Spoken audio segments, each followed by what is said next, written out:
The show starts in 10, 9, 8, 7, 6, 5, 4, 3, 2, 1, go.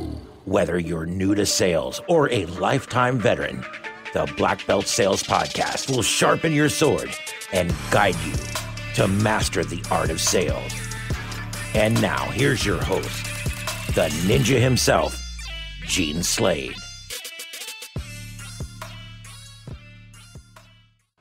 What's up, my ninjas? Good to see you again today. I appreciate you joining the Blackbelt Sales and Business Podcast once again. Got a very special guest in the seat tonight. His name is Fred Clark. Some of you know him. Some of you don't. If you don't know him, you're going to want to go to Facebook real quick, and you're going to want to send Fred a friend request. All right, because Fred is actually blowing up. Fred has done something that a lot of you would love to do, and that is he's gone out on his own and started his own business. And I think he's still just about in his first year, if I'm right. Fred, going our second year. We just passed our So we hit our goal of $1 million gross. It's never net, you know what I mean? It's never not the same, but we hit $1 million our first year on June 6th. Give me some thumbs up for that. How many of you know business owners, or maybe you are a business owner and you've been in the business for 10 years and that $1 million has just been elusive for you? You haven't been able to hit it. I'm here to tell you it's a lot about what you put into up here. It's a lot about what your mindset and what you believe you can do. So listen, if you've got questions for Fred, I want you to put them in the comments.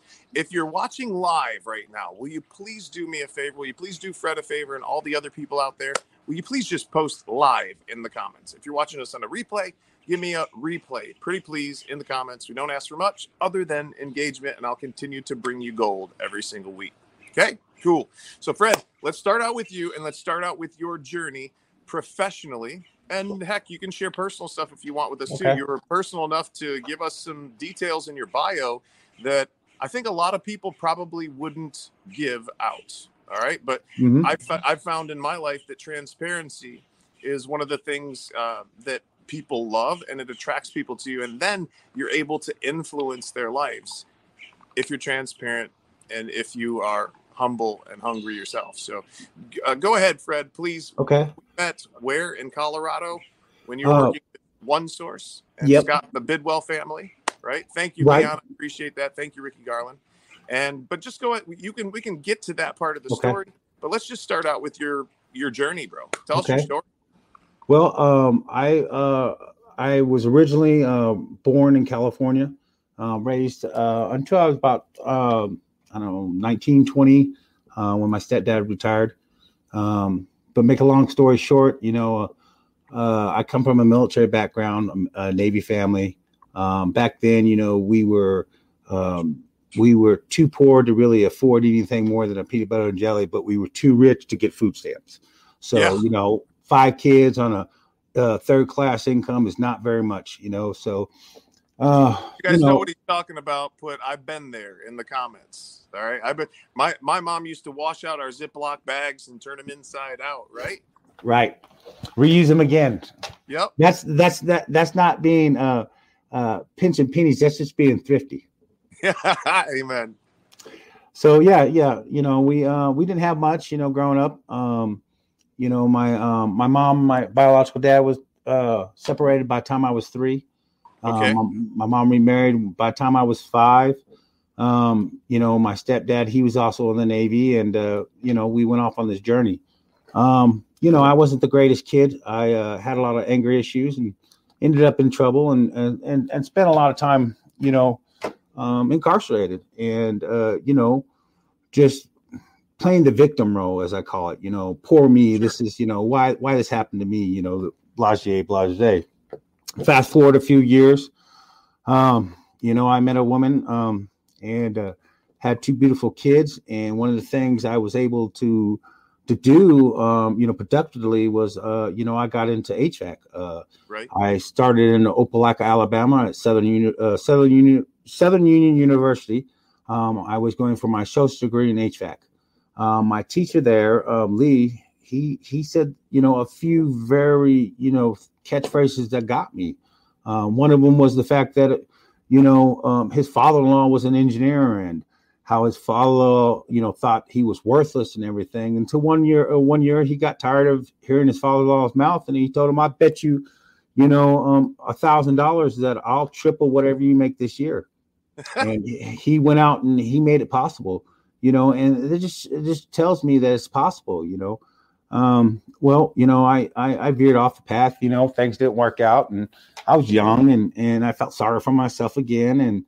And I went downhill, in and out of different construction trades and jail, whatnot. By the time I was 37, it was bad. I've already spent, a lot of time, wasted my life away, incarcerated, between jobs, that kind of stuff. I just made a conscious decision that, I was tired of feeling the way I was, and I was tired of losing everything, and that no one was going to do anything for myself, for me, except for myself. So, while I was, incarcerated, I finished up my education, got out, and I knew that the only way that was possible for me to better my life and, better my wife's life, because she stayed with me for a lot of this stuff, and, bless her heart, so, we got my driver's license back. Hey, I'm just going to interrupt you for a second. Guys, if you appreciate the transparency here, give me a boom in the comments. All right? Keep going, Fred. Got my license back, and then I got the opportunity to get back in HVAC with Plains Heating and Air. A guy by the name of Josh Kelly took me under his wing. He's no longer with us, unfortunately. His dad is still the owner and operator of Plains Heating and Air. But anyways, he took me under his wing, and he showed me the opportunities that I could have. He showed me how to do boilers. I got to work with metal, and all sorts of different things. I had the education, I had the blotchy history of it, but this was hands-on, like, real to the dirt grind. So I got to learn a lot of it. Yeah. Like in-field experience and textbook stuff. It just doesn't even compare. Right. And I don't know if you found this, but I found that they don't really prepare people who are going through school for what this job really is. They don't prepare you for 60, 70 hours a week. They don't prepare you for the fact that you're going to have to be a communicator. It's not enough anymore to just turn a wrench, is it? No. Because I'm a big guy, I'm a burly guy. I got tattoos, and, to a 4'3", 80-year-old woman, I'm very intimidating, and part of the job for me to be able to help this woman is to break the ice, to I don't talk with a big loud voice because I know I'm a big guy, it becomes more aggressive, as you can say, if you talk louder than most people, and it's not because I'm bashful or shy. That's what I've learned over the years, being a bigger guy. So you got to be able to be diverse. You can't be scared. For a bigger guy, you got to be able to use your voice. Oh yeah, right? To soften things. Right. To make them feel more comfortable, more trustworthy. Right.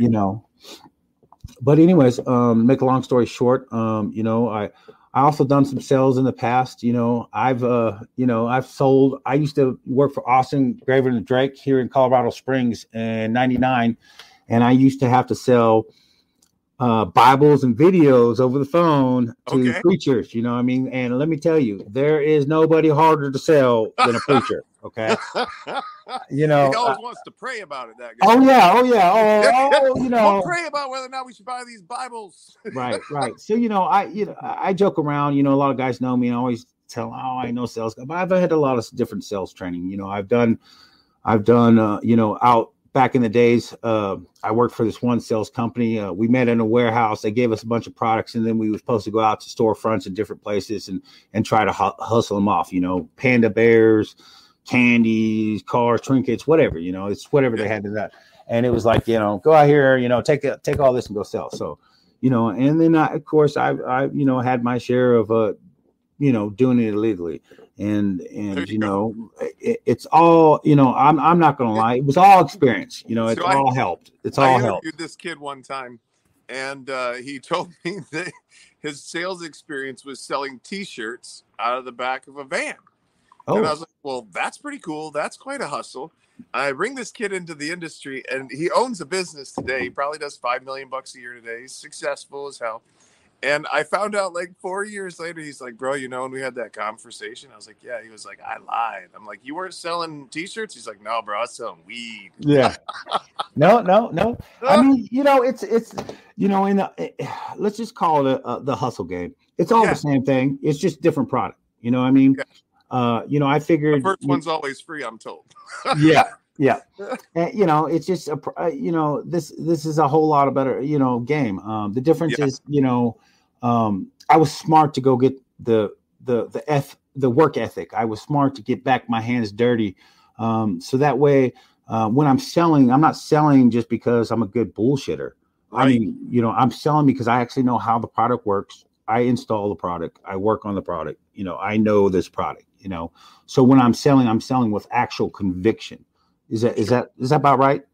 That's a great point. That's probably could fill in for one of the questions I was going to ask you, and that was what would you say, like, having been your second year in business now, you already cracked the $1 million your very first year, you're going up and up and up. I'm watching you every single day. As somebody who's getting into business, like, talk to the technicians out there, the ones that say, I want to start my own business. And some of them think that just because they don't want to be told what to do, right? They think they can make more money, owning their own business. When in fact, guys, I've got friends who make $700,000, $800,000, $1 million a year working for other people, selling inside of their HVAC, plumbing, or electrical businesses. All right, so you don't have to go out and start your own business to get rich. And as a matter of fact, most of you probably shouldn't. It is a bitch, isn't it? No. So before we go to why don't we stay on that tangent? Before we go to the things they need to know, what are 3 things to avoid, or 3 mistakes maybe that you made the first year that you wish you could have avoided? Could have avoided mistakes. Angie's leads. Okay. That's a big one. Angie leads, I think was a big mistake. I think in your opinion. Okay. In my personal opinion, I think Angie's list is not as cracked out as it should be. How many people agree? Put I agree in the comments. Keep going. My second one would be so marketing mistakes is right marketing mistakes. Not keeping up on my CPA. It cost me tax money. I paid a little bit more than what I should have. When should you hire a CPA? First day. Okay. First day. That's the first thing you hire. I mean, you get a few dollars, you throw a little advertisement, and you talk to a CPA. Costs you $500 a month for them to keep a little bit of books, but it keeps you out of a lot of trouble. Amen. Taxman's got the highest interest rates and penalties out there. Oh man, Uncle Sam has. Yeah. No, I know what it happens to a guy that pay. When he don't pay Uncle Sam his dividends and taxes, they put your ass in jail. Yep. So yeah, no. I've been there, done that. A CPA, that's a big one. Yep.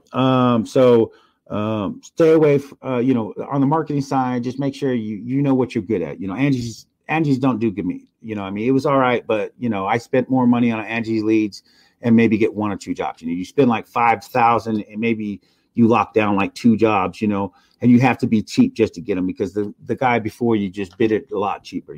So there's that's. So what are you using that's working right now? Well, for me, actually, I have a how do you call this? SEO. Right. I use the SEO. I'm very big. I'm popular on Google local ads, flyers. We just hit flyers, and I do really good on TV. Really? Yeah. I mean, people like my message. Are you running 30 or 60-second commercials? Or are you getting interviewed on the? No, I'm getting interviewed. I'm running. I'm on 2 different networks. I spent. I mean, let's be for Now, real. this is amazing to me, because I think that a lot of people out there that would start a company or that would be in business for 1 or 2 years would probably say to themselves, I don't have enough experience, or I don't know how to do that. What made you have the guts to just call up a local radio or a news station and go on TV? Because you know, if nobody knows about you and you ain't out there nowhere, Glenn, how's that phone going to ring? Come on. You know what I mean? I'm in the business of making that phone. We're in the service business. If that phone don't ring, we ain't making no money. Guys, your biggest problem out there, if you're a new business owner, is obscurity. Nobody knows you exist. They're scrolling through Facebook. Your competition is not the air conditioning guy down the road. Your competition is all the other ads that are on Facebook that they're scrolling through. Your competition, what their friend ate last night. It's a competition for attention. Okay. And if you're not constantly there, if you're not, why do you think I do so many damn lives? Why do you think I'm on this freaking phone all day long? I'm staying out of obscurity. I'm trying to stay at the forefront of your mind. And in business, remember this. This is a good one to put up on the bottom of the screen. In business, it's not the best that wins. It's the best known. And I'm going to say it again. In business, it's not the best that wins. It's the best known. Keep going, Fred. Okay, so I think I would give it reasons. Another thing is brand building. It don't necessarily mean just a brand. It could be like a message or something you're trying to put out. Can you tie that in to your customer base? Can you make people see that and say, man, that's something I want to be part of? Let me give them a call.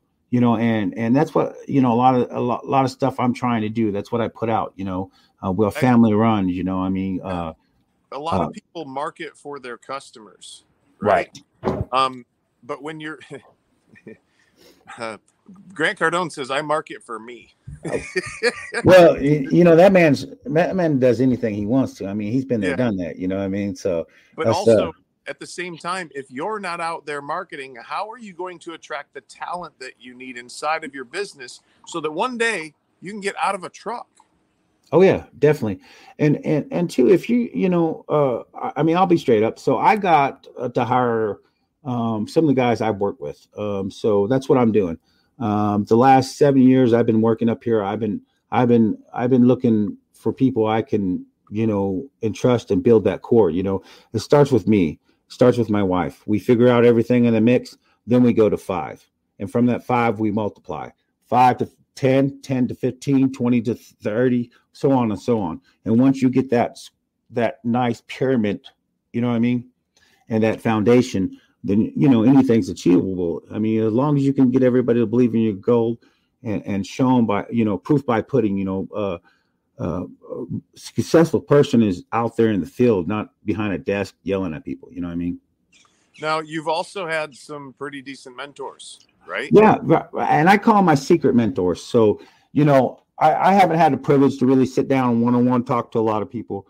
But because of where I've been at, I've been able to learn how to observe and to pay attention without letting others know that I'm paying attention, And so, the big influence in my life, sales wise or just marketing and a lot of stuff is the Bidwells. A lot of people don't know that. I worked for Mike and Jason and Scott, for a long time. I worked for them quite a few times.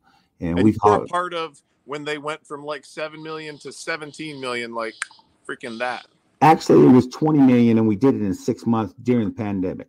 I seen the numbers. Okay. I'm not, they might be modest, but I'm going to tell you the truth. I mean, I was a guy, I was hitting $100,000 months and I turned a wrench and then I went and fixed stuff that we already sold. And, you see me in and out of there when you were trying to give the seminar. It was like me trying to listen as much as I intensely I can without anybody letting know. And then I had to go do something, you know what I mean? I paid attention to a lot to what them guys did and how they did it. They were smart, they got core people, they got good people. It was just, things happen, we make mistakes, we're all human. They had mentors themselves. Yes. Yeah. And they look forward to, they did a lot of good things, man. I mean, the culture they were breathing, that kind of stuff. And Dude, what I experience with that culture is you joke about people, building a team where people will run through walls for you. Right. That was not the case over there. People wouldn't run through walls for them. People would kill for them. Oh yeah, definitely. I mean, they did a great, splendid job, and I love working for them. The special juice they gave you every morning? It was just, it was just a drive. Yeah, it was just a drive. I mean, and it got to the point sometimes though, that things overlapped, and it went, it got kind of sold out and disbanded. But I want to tell you something, them boys, they got me thinking, some of the stuff they do, I want to implement that in my company. I want to be able to one day, say, hey, every Friday of the third week, we're having breakfast. A lot of the guys that work for me now are people that used to work for me there, or I used to be their lead tech or a service manager at one point, or I've worked with them before. I'm trying to build that culture back. The lesson, guys, be good to your coworkers. Don't be an asshole.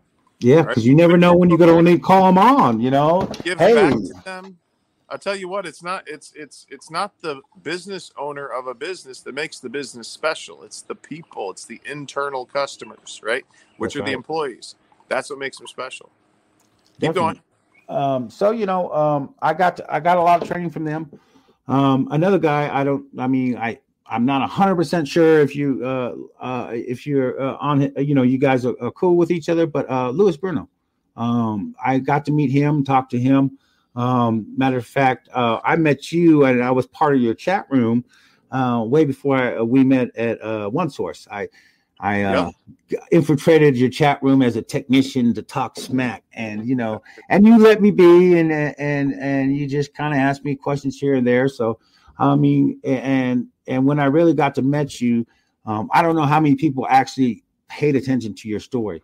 One of the things that for me that makes me respect you so much as an individual in this game is the fact that you've bred, you've ate dirt and you've ate some, cotton county insulation, before you became sales. You actually have done the work and been out in the field before you came to realize that, hey, you're pretty good at bullshitting, so let me go try this other bit, and I think that personally makes you reputable about how you sell, because you've been there, you've done the hard work, Well, it also helps me to connect with guys like you who are super technical in settings like that, right? Definitely. Because when I came out to Colorado, there must have been 70 people in the room, right? Ish.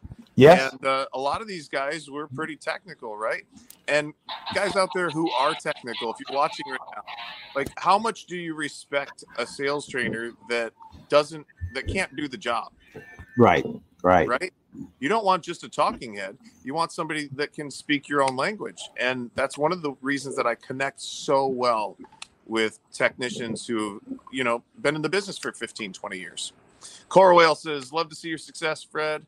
We have a love-hate, and I'm so proud of you. No, Coral, Carl's come a long way, she's a big success. I mean, if you guys, I'm not, just so we all know, Glenn don't pay me. I've never been out to Florida at his house, none of this stuff. So this is talking about me? Yeah. So people, I don't want people thinking that, it's just giving him props will do, look at some of the guys that's been through his class. You're very successful. Coral's very successful. Jesse, there's numerous people out there, there's hundreds, that became successful.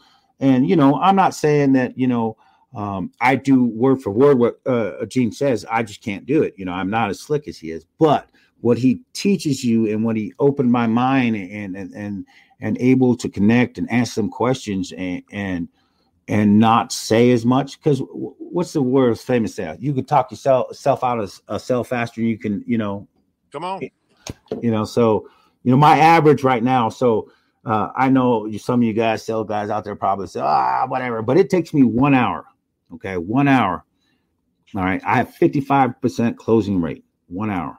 And I don't sit there and beat them down. I ask them, I build trust, I build a need, I build the value, and then we down the prices. I don't cut nothing for nothing.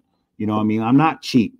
You know, I didn't come out here slinging air conditioners for $2,000 just so I can make $200 and kill myself. No, I'm out here to win it. You know what I mean? And that's the goal. So, you know, but that's my other thing. Don't be cheap. Amen. You know, don't sell yourself cheap. You know, I'm not saying you have to go in there and bust heads. You know, I don't go and bust heads, but most of my business right now are repeat customers. I went in there and got a small little piece of apple. Hey, we got a bill paid. Hey, we're moving on the next day. Guess what? I tripled my summer last year. I'm already at like 109,000 already. We did 31,000 first year in business in June. I already tripled that. And most of that's coming back from repeat business because I went in there.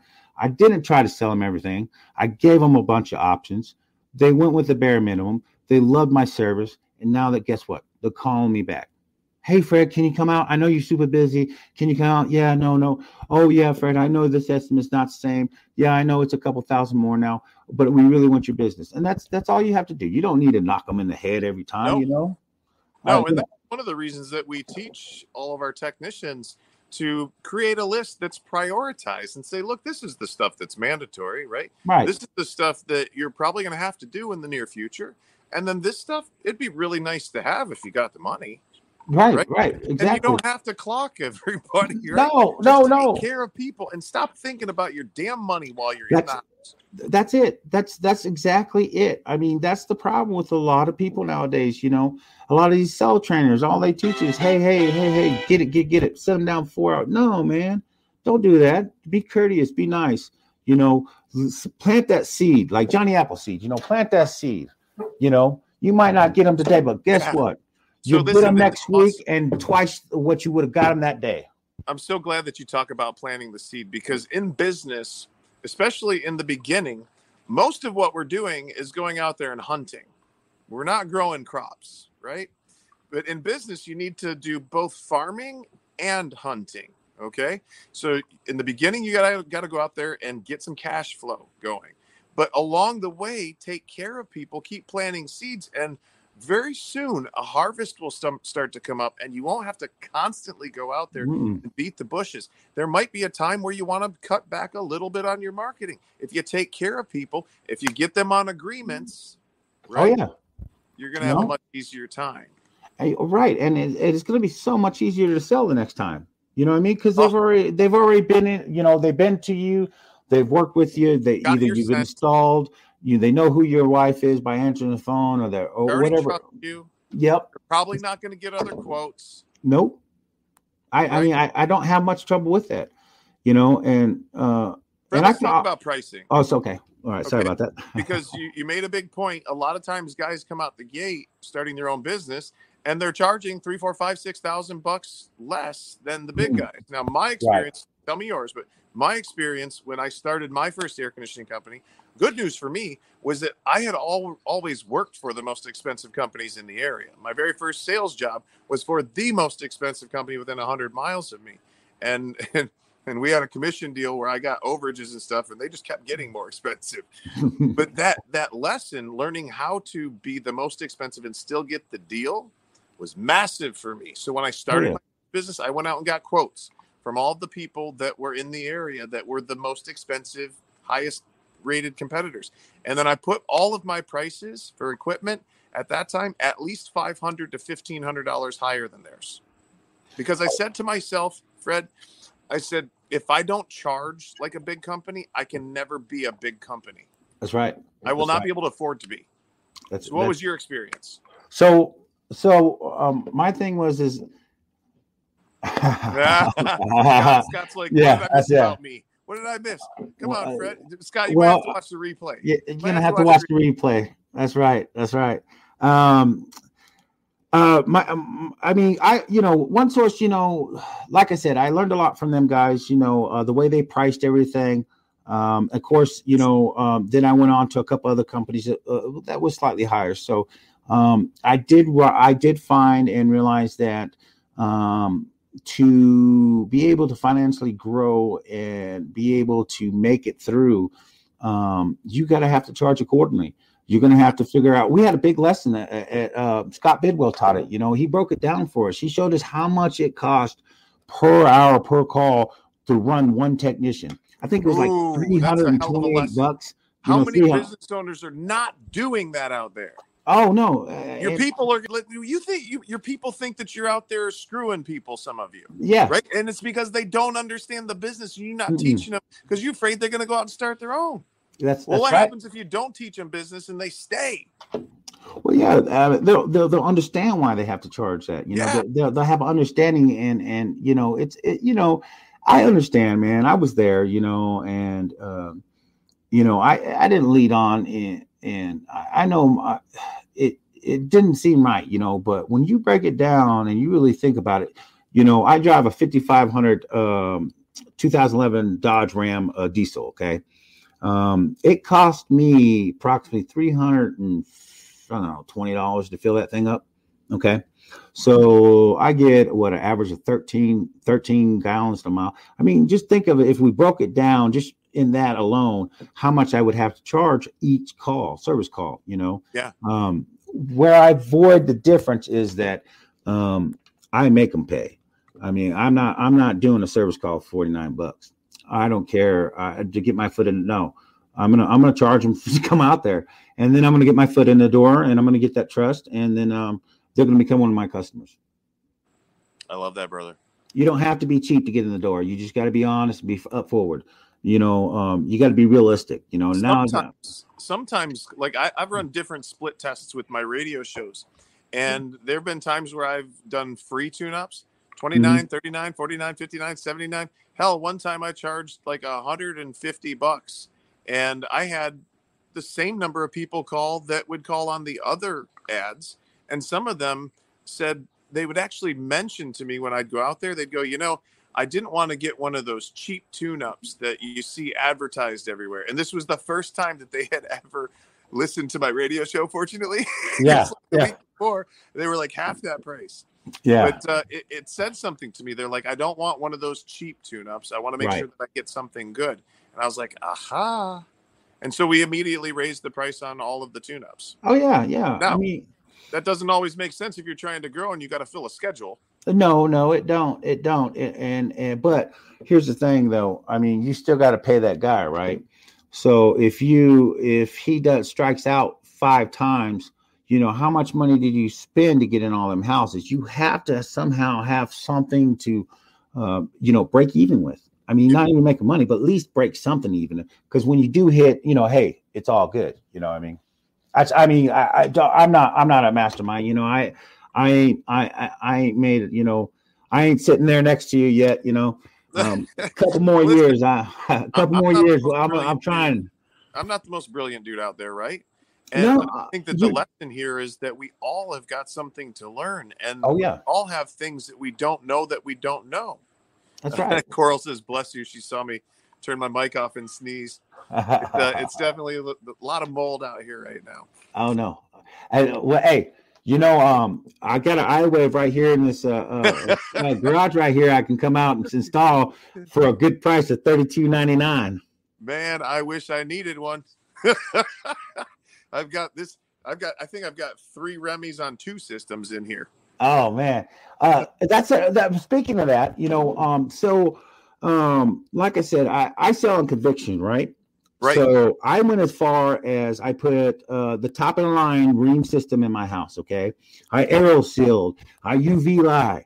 I did it all. So that way, when I go out, I can actually tell people how in my house and show them the results of what I've done in my house. What a concept. Hey, look, this is what I'm getting. This is how my house looks like. I got this funky stacked 1973 built, but it's 93 degrees outside and my upstairs is 72 degrees. You know what I mean? This is what I was able to do to achieve this. Now, I'm not saying you have to do this today, Glenn, but wouldn't it be nice? Let's go ahead and start on this journey. I mean, it's plain and simple as that, Yeah. Just let them know. You be honest with the folks. Hey, this is what I've done to my house. This is how that's why I haven't sold that, what is that? The halo that you got just put on the side of your house. I want to put one in so I can, because I like bottled water, man. I don't drink tap water.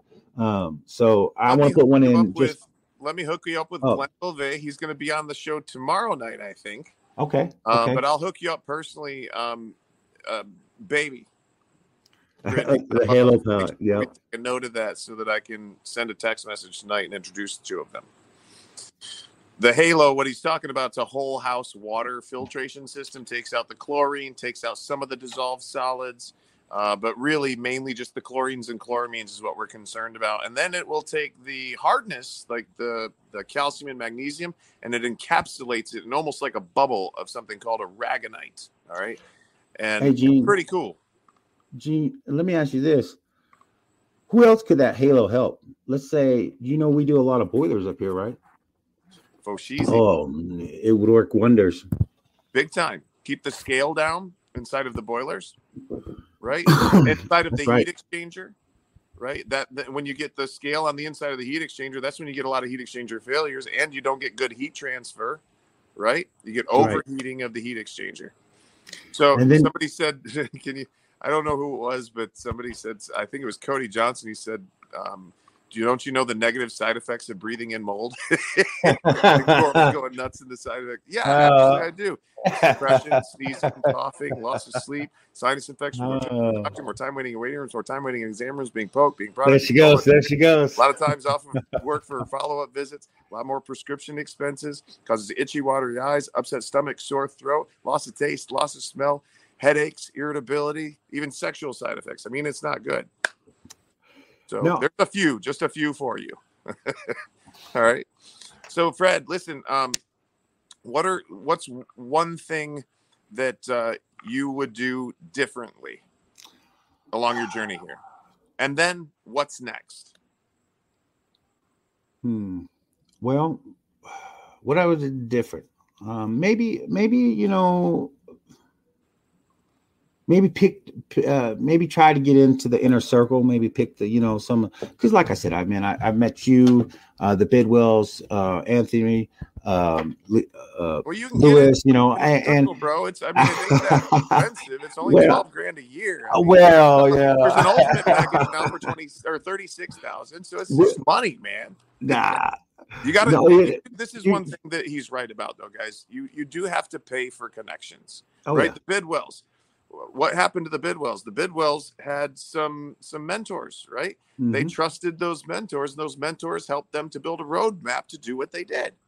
Oh yeah, right. So I think you're echoing a lot of what a lot of people say, and that's that I would get mentors, right? Right, exactly. Sooner the better.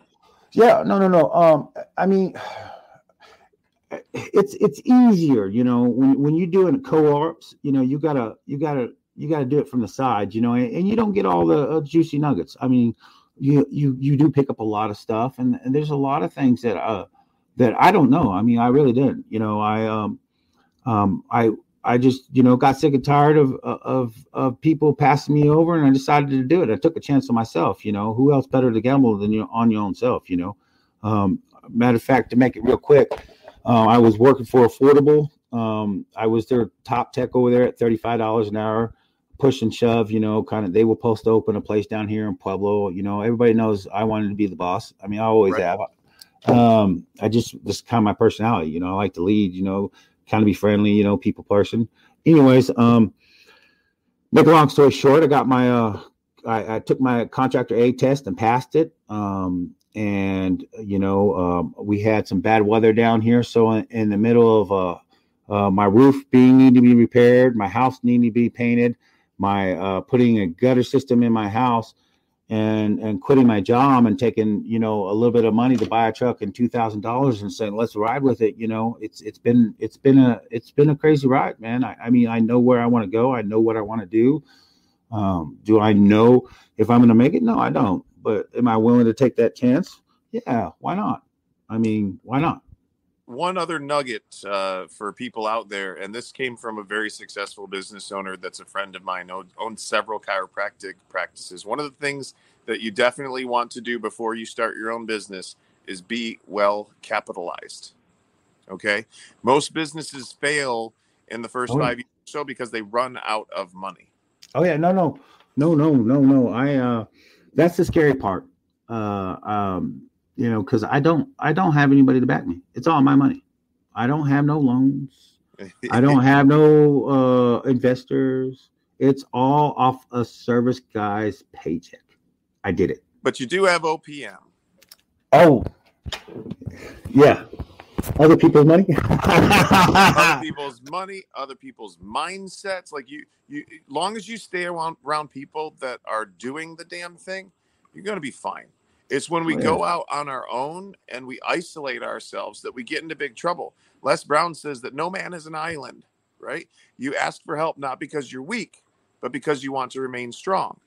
Right. So ask for help and don't stop until you get it. And a lot of people will help you for free, y'all. A lot of people will help you for free. And till a point, right? Then you got to pay. And frankly, listen, remember that money replenishes. You're going to have another paycheck next week, right? But time, it's gone. It does not replenish. So stop wasting your time. Start utilizing your money. Put it back into yourself, into your knowledge and your income producing capabilities, especially with what's coming down the pipe, with what's going on with inflation and the economy. Guys, whether you like it or not. The new refrigerant. What's that? Yep. Whether you like it or not, I believe we're already in a recession. I said this months ago. You want to become as good at communicating as possible because it's the people that generate the money that will have security through this. And it's the people who generate cash and generate revenue that are going to be on top when this is all done. All right. So invest your time and your money that you have right now in yourself, in your mind, in your sales skills, and in your tools. In my opinion, there is no greater skill than being able to communicate with another human being in business. There's no greater skill. So hone it like Fred has done. And you might be able to repeat some of the same things that he's done already. What's next for you, brother? Well, so I know with every growth, there's evolution. I mean, you have to get more knowledge. I know that. And you have to go to the next step. And we all know what the next step is in the HVAC game. And that's a home service company. I have a electrician now, and I'm in the looks of befriending a plumber. So, I mean, I don't know how I'm going to do it. I mean, but tell them where you're located because there might be people in your town. Hold on. Pueblo, Colorado. So, a gentleman that actually did a show in Pueblo, Colorado. And I think if I remember right, and I read somewhere, I'm not 100% sure, but he said this was a gold mine out here. It was a gym or something. So, if that's the truth, I firmly believe it. I think I know Coral just absolutely blew it out of the water in Pueblo. Oh yeah, it's great money. It's the next boom. I've been riding up and down the Front Range, for the last 7 years. Thanks to the bid wheels, I've gone everywhere from Bloomfield, Colorado, Boulder, Colorado, down here. Now I'm down to Trinidad. So as of the moment, I am licensed, and I am my area covers from El Paso County all the way down to Trinidad. There's a gold mine, and I'm here to take it. Do you have a plan to get to a certain level before you add another service? Yes. So I currently I have an electrician, like I said, who follows me around for everything. Great guy, and he knows where I want to go with this. I'm hoping to maybe somehow accumulate him in the next year and a half. It just depends, what happens. If I'm still rolling the dice all by myself, yeah. If someone comes along and I respect them and they make maybe some good points and offer a good investment, we can upscale this and hit that 20 million in 5 years. I know I can. It's just There's drive. doing it left and right. Oh yeah, it's drive. I mean, I was part of a roadmap. I've seen a team. I talked a lot of smack to a lot of people because I don't want people to know all my plans. I don't want them to know what's inside my head. When people don't think that you're out to get anything, they usually give you free information for free. Any wealthy man loves to talk about how he got successful. All you got to do is ask. People love to talk about themselves. Oh, that's it. We're in the greatest business in the world. How many millionaire homes have I been into since I've worked out here? you know, and got to talk to some very good, smart people and just listen to what they did and how they did it, where they came from. You know, that's all useful information. Somebody that's been successful, he'll blab the whole story and tell you how he did it word for word, just because he's so proud of himself. You know what I mean? And that's the truth. You know, that's the truth. And I feel like a lot of those guys have a need for some additional fulfillment, and I think that they get that from sharing with other people. They see the possibilities that's there for them, and they truly believe, hey, this person's going to go out and use this information, and they're going to benefit from it. Exactly. Clark or Fred Clark, again, everybody, if you don't know him, you want to go ahead and find him on Facebook. If you're watching this live, please put live in the comments. If you're watching it on a replay, put replay in the comments. If you guys need any help with any sales training for your technicians, your CSRs, your comfort advisors, you know where to go. leadninjasystem.com, or hit me up with a DM and we can have a conversation. I'll put 30 minutes on the books for you for free, and we can just talk about your business and see whether or not there's a connection there. So, Fred, appreciate your time, brother. Nope. Keep kicking ass out there, and I will see you inside of the mastermind very soon, sir. We will. And hey, Gene, I want to say, you know, not everybody's fortunate enough to get your training for free like I did. Let me tell you, if you have to pay for it, get it. It's well worth it. The man's it got wasn't free. The Bidwells paid a big dollar. Yeah, oh yeah, and I'm very thankful. They paid I'm very thankful. Love you, thank you. Have yourself a great night, man. Everybody hit boom in the comments. Thank Fred for joining us. Appreciate y'all.